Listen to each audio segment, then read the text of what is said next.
Hello guys, good morning to all of you. This is Megiraj here and now we are going to discuss about the magnetic moment in the magnetic field or uniform magnetic field. यानी एक समान चुंबकीय क्षेत्र में हम द्विध्रुव की स्थिति ज्ञात कर रहे हैं। तो देखिएगा, ये कोई हमने क्षण चुंबक बांध करके इस तरीके से इसको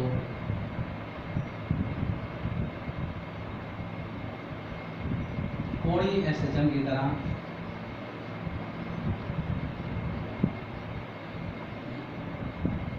जैसे सरल आवर्त होती है उस तरीके से हमने इसको स्वतंत्रता पूर्वक एक तरफ खींच करके छोड़ दिया, जिससे ये एसएचएम की भांति दोलन करने लगता है। तो इसमें जो होता है प्रत्यानयन आघूर्ण, जो प्रत्यानयन आघूर्ण होता है वो विस्थापनकारी आघूर्ण के विपरीत होता है। ध्यान रखिएगा, जो प्रत्यानयन, वैसे भी आपको पता है कि प्रत्यानयन बल विस्थापन का निगेटिव मान के समानुपाती होता था। तो उसी तरीके से यहाँ पर भी कि माना किसी क्षण चुंबक को हमने किसी डोरी से बांधकर एक समान चुंबकीय क्षेत्र में दोलन गति करा रहे हैं, तो यहाँ पर प्राप्त प्रत्यानयनकारी आघूर्ण जो होगा वो विस्थापनकारी आघूर्ण के विपरीत होगा। अतः हम जानते हैं कि ये टाउ इक्वल टू होता है minus M B sine theta. ये आपको पता है tau equal to M B sine theta होता है, लेकिन आप ऐसा कह सकते हैं कि प्रत्यानयन आघूर्ण जो होता है विस्थापनकारी आघूर्ण के विपरीत होने के कारण tau equal to minus M B sine theta लिखें। जहां माना अगर कोण बहुत ही छोटा है तो ये sine theta tends to theta और टाउ इक्वल टू होता है आई इंटू अल्फा। ये कोणीय त्वरण होता है, या हम इसको लिख सकते हैं i ji into d square theta upon D T square. ये अल्फा का मान होता है। तो इस समीकरण में रख दीजिएगा, समीकरण 1 से। तो ये हो जाएगा i ji into d square theta upon D T square equal to minus M b theta. तो ये हो जाएगा d square theta upon D T square minus M b theta upon i g, या इसको भी एक तरफ कन्वर्ट कर देंगे तो plus m b upon i ji into theta equal to g. ये कोणीय एसएचएम को व्यक्त करता है, कोणीय SHM angular simple harmonic motion को व्यक्त करेगा। ध्यान रखिएगा, एक बार मैं फिर रिपीट कर रहा हूँ। माना कोई क्षण चुंबक जो किसी डोरी से बांधकर एक समान चुंबकीय क्षेत्र में हमने इसको दोलनगत करा रहे हैं, तो अर्थात एक तरफ खींचकर हमने थोड़ा सा इसको छोड़ दिया और ये इस तरीके से एसएचएम करना प्रारंभ कर देगा। इसलिए यहाँ पर जो प्रत्यानयन आघूर्ण जो होता है विस्थापनकारी आघूर्ण के विपरीत होता है। Tau equal to minus M B sine theta इसी वजह से लिखा गया है। और माना यहाँ पर थीटा यदि बहुत सूक्ष्म कोण है तो tau equal to I ji into alpha, और आई जी क्या होता है जड़त्व आघूर्ण। तो ये और अल्फा का मान D square theta upon D T square, theta के रूप में अल्फा का मान ये होता है। ध्यान रखिएगा, T square theta upon D T square. तो ये समीकरण एक में मान रख दिया, आई जी को नीचे कर दिया और इधर कन्वर्ट करके रख दिया, तो ये कोणीय एसएचएम की भांति प्राप्त हो गया। तो ये किस तरह लिखा है, D square theta upon D T square plus omega square theta equal to 0। इससे क्या कर देंगे, हम तुलना कर देंगे। ठीक है, तो जब इसकी तुलना करेंगे तो हम पाएंगे कि ओमेगा की जगह जो लिखा है, ओमेगा स्क्वायर की जगह ये लिखा है m b upon i g. तो ओमेगा इक्वल टू हो जाएगा under root m b upon i g, और ओमेगा इक्वल टू होता है 2 पाई अपॉन टी। तो इसकी जगह वैल्यू रख दीजिए 2 pi by t equal to under root m b upon i g. तो t equal to 2 pi under root i g upon m, ये आ जाएगा। और इजी करके इसको अगर चुंबकीय क्षेत्र भी सॉल्व करके निकालना है तो देखिएगा टी स्क्वायर हो जाएगा 4π² Ig/mv। तो b की वैल्यू आ जाएगी 4π² Ig/mT²। ठीक है ना, ये चुंबकीय क्षेत्र का मान आ जाएगा। और इसी क्रम में अगर हम इसकी स्थितिज ऊर्जा की गणना करें, ध्यान रखिएगा, अगर हमने इसके साथ चुंबकीय स्थितिज ऊर्जा निकालें तो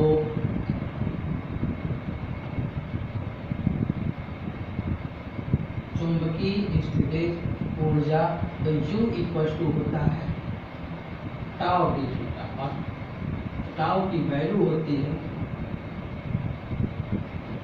mv sin थीटा।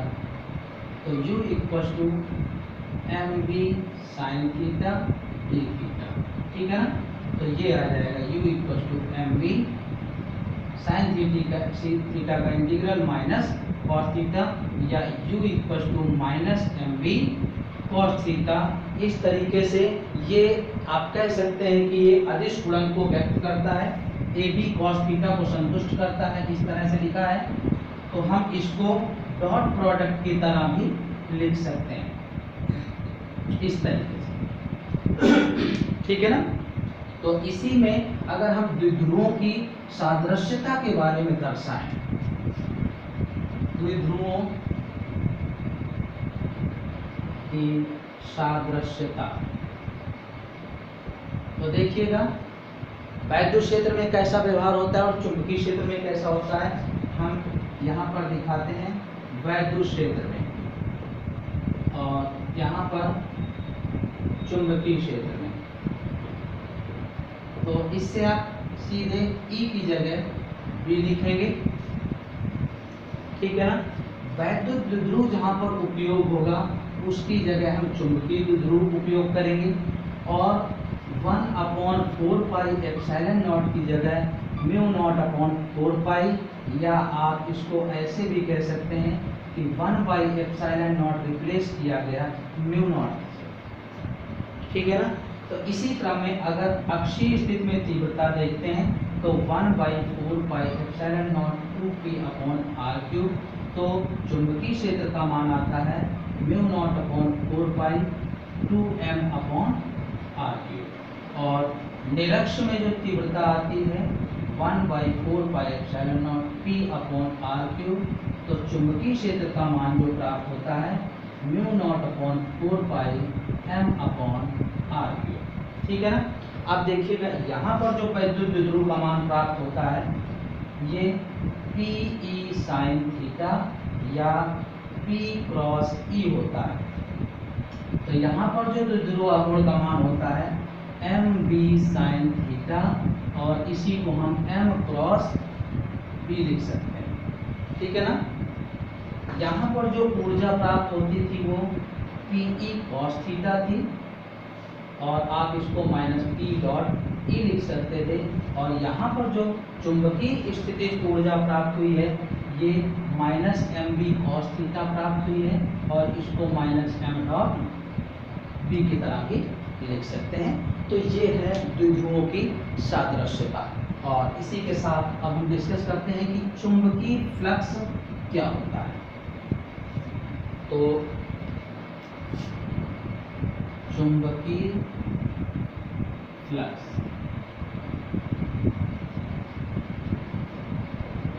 एक तो चुंबकीय फ्लक्स आप जैसे वैद्युत फ्लक्स पढ़े थे उसी तरीके से ये भी होगा कि चुंबकीय फ्लक्स ये है कोई भी तल है ये, और इसका मान लेते हैं कि एरिया ds है इस तल का, ये क्या है क्षेत्रफल। तो इस तल से गुजरने वाली समस्त चुंबकीय क्षेत्र रेखाओं को, ये हैं चुंबकीय क्षेत्र रेखाएं। ठीक है ना, तो ये हो जाएगा किसी भी तल के विलंबवत गुजरने वाली समस्त चुंबकीय क्षेत्र रेखाओं की संख्या को चुंबकीय फ्लक्स कहते हैं। तो ये होता है φb = B.ds, लेकिन ये शून्य होता है।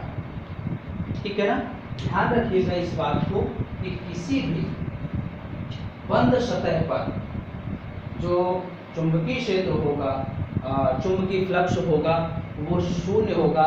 कि जैसे अभी हम वैद्युत द्विध्रुवों की बात करें तो द्विध्रुवों में एकल आवेश का अस्तित्व था, लेकिन चुंबक में से एकल ध्रुव का कोई अस्तित्व नहीं है। अर्थात हम किसी क्षण चुंबक के किसी एक ध्रुव को अलग नहीं कर सकते।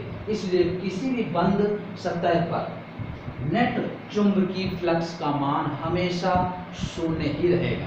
ध्यान रखिएगा, B dot ds equal to 0।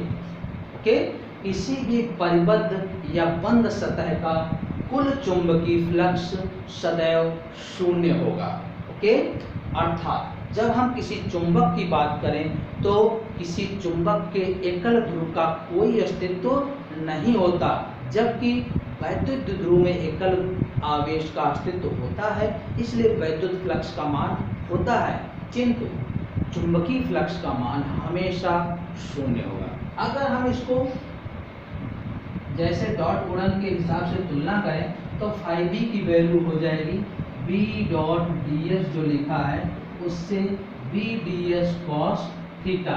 अदिश गुणन को व्यक्त करता है, चुंबकीय फ्लक्स भी अदिश राशि होगी और इसका यूनिट जो होता है वो होता है वेबर। इसको वेबर लिखते हैं, या आप इसको इसके according newton upon ampere metre into metre square, तो न्यूटन मीटर प्रति एम्पियर लिख सकते हैं। और यह अदिश राशि है और इसकी अगर विमा लिखना चाहें तो mLt minus 2 into l upon a, तो mL square t minus 2 a minus 1। ये चुंबकीय फ्लक्स की विमा हो जाएगी और चुंबकीय फ्लक्स अदिश राशि होती है। ओके।